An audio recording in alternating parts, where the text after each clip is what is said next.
Und ab wann hast du dann das Thai-Boxen für dich entdeckt? Also wann hast du gesagt, oh, das ist der Sport, den ich lebe, den ich möchte, den ich machen möchte, wie auch immer? Ja, es gab ja verschiedene Kontakte schon mit dem Kampfsport. Also wo ich zum Beispiel 14 war und dann auf der Straße und so. Mein Weg hat sich ein bisschen von Sport, Sport habe ich immer gemacht, aber wie soll ich dir sagen, auch noch auf die Straße so, ja, verlagert, ne, so,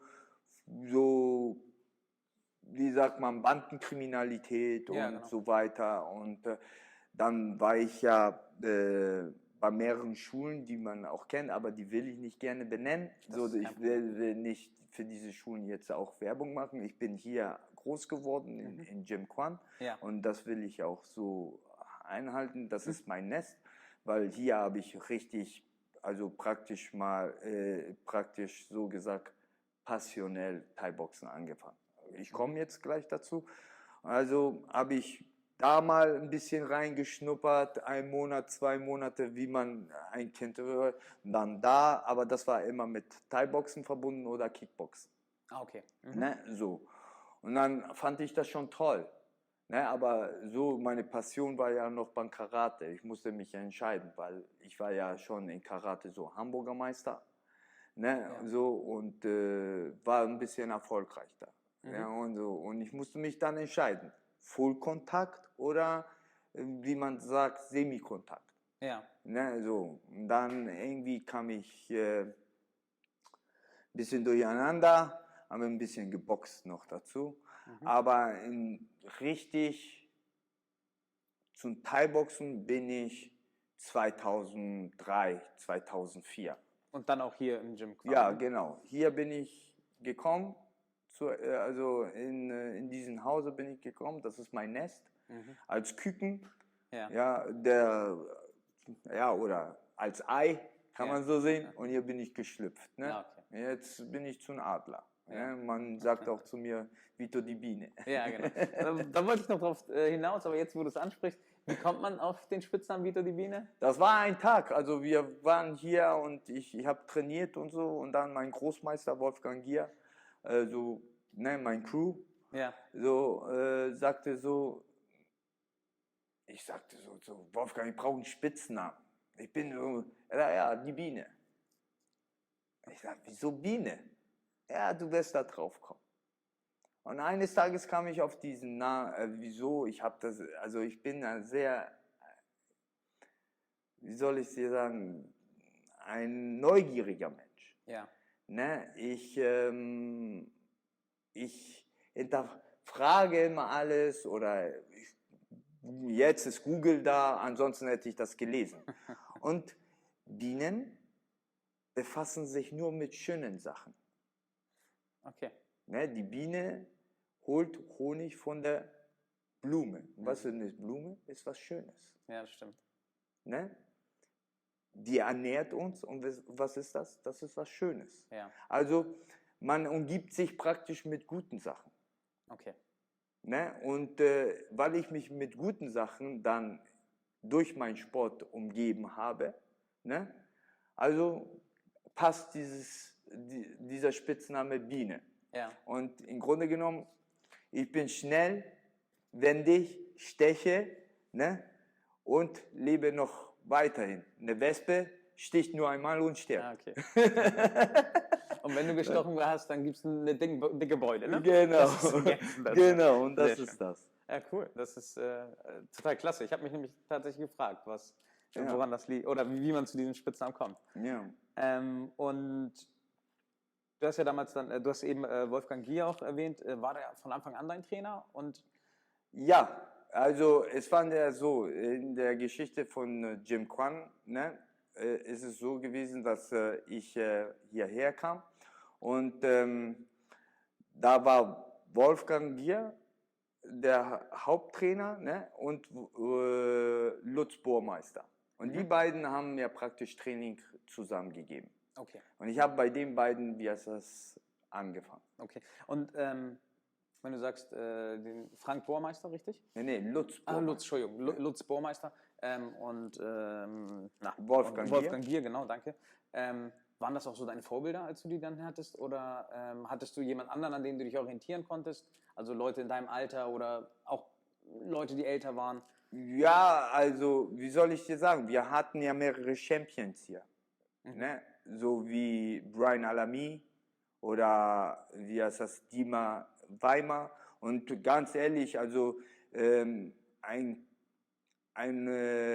Neuling, ne, mit meiner Passion und der orientiert sich also praktisch an diese Champions. Ja. Die gucken, also ich habe immer auch den aufgeguckt. Und natürlich gab es dann die Fernsehstars, die jahrelang, und das sind meine Vorbilder, sind sie in einer Art und Weise natürlich auch, weil sie gute Coaches sind. Ne? Und deswegen habe ich sie auch natürlich als Vorbilder. Also Vaterfunktion, also jetzt oder Freundfunktion, Bruderfunktion. Also in dem Sinne habe ich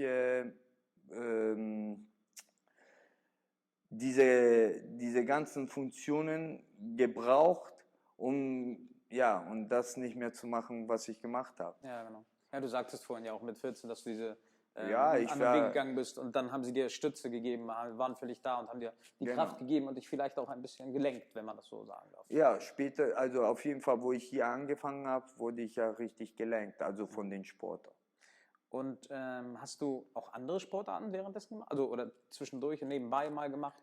Ja, also ich habe, wie gesagt, ich war ein neugieriger Mensch, also ein neugieriger Junge. Ja. Jetzt bin ich immer noch neugieriger Mensch.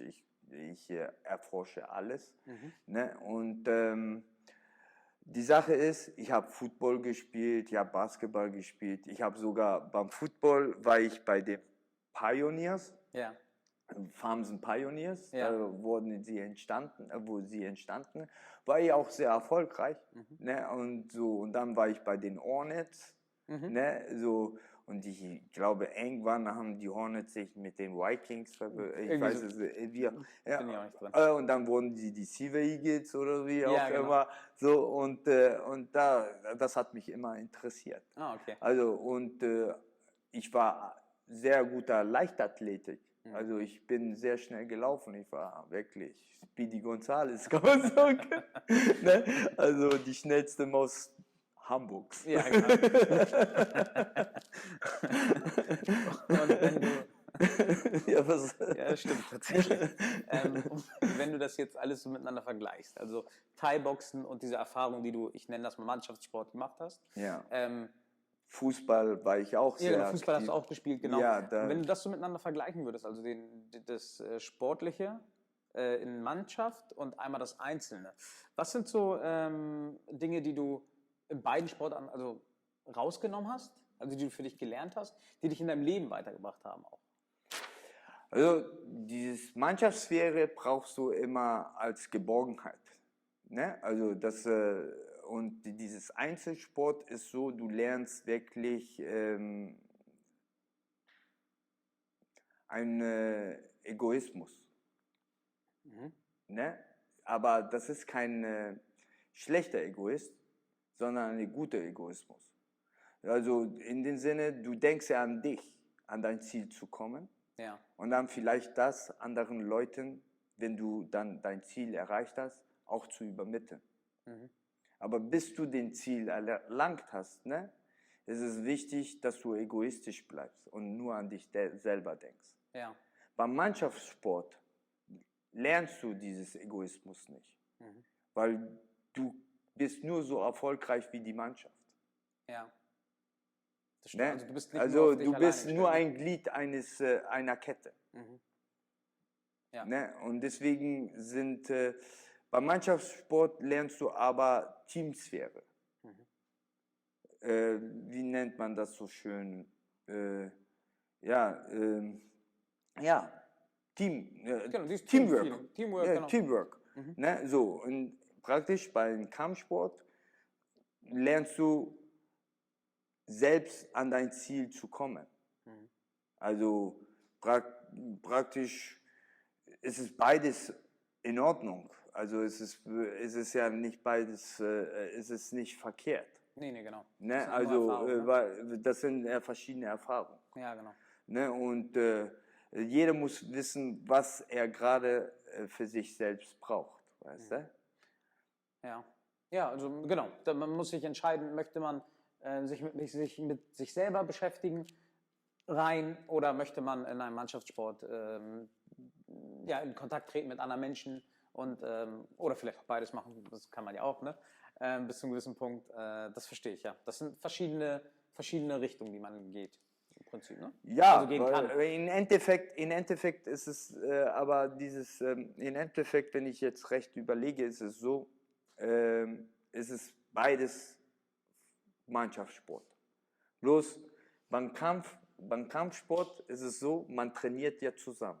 Ja, Und wenn ich jetzt dein Teamkamerad bin und ich weiß, du wirst also jetzt in ferner Zukunft kämpfen, ja, fördere ich dich. ja. Ich würde dich fördern, dass du gewinnst. Mhm.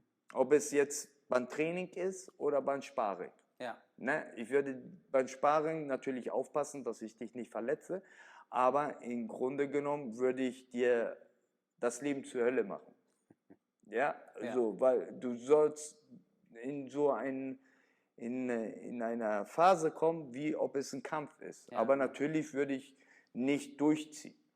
Ne? Ich So, verstehe, was du meinst. so, dass du siehst, es wird anstrengend. Mhm. So, und natürlich im Kampf bist du dann ganz alleine.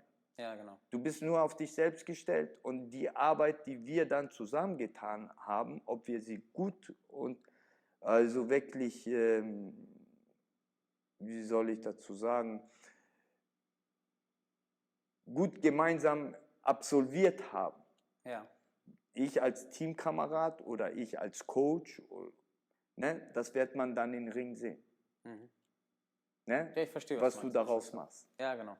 Im Grunde, und dann zum Schluss ist es ja immer dir überlassen, weil die mentale Stärke muss ja auch dabei sein. Genau. Das Wenn ist die nochmal- da nicht ist, ja, da brauchen dann wir ist es gar sehr nicht reden. Sehr schwierig dann, ne?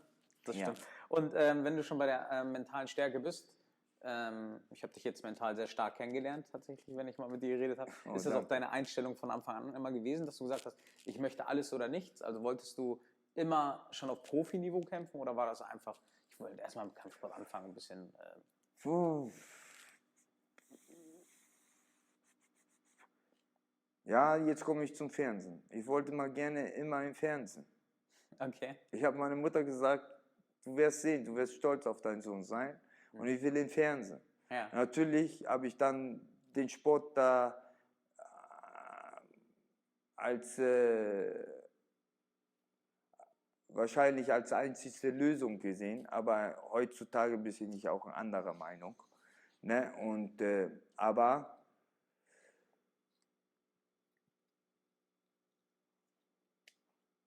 Profiniveau, ja, wollte ich. Ja, ja, das war mein Ziel. Naja, hast du dann ja auch erreichen können irgendwann, ne? Muss man ja mal Ja,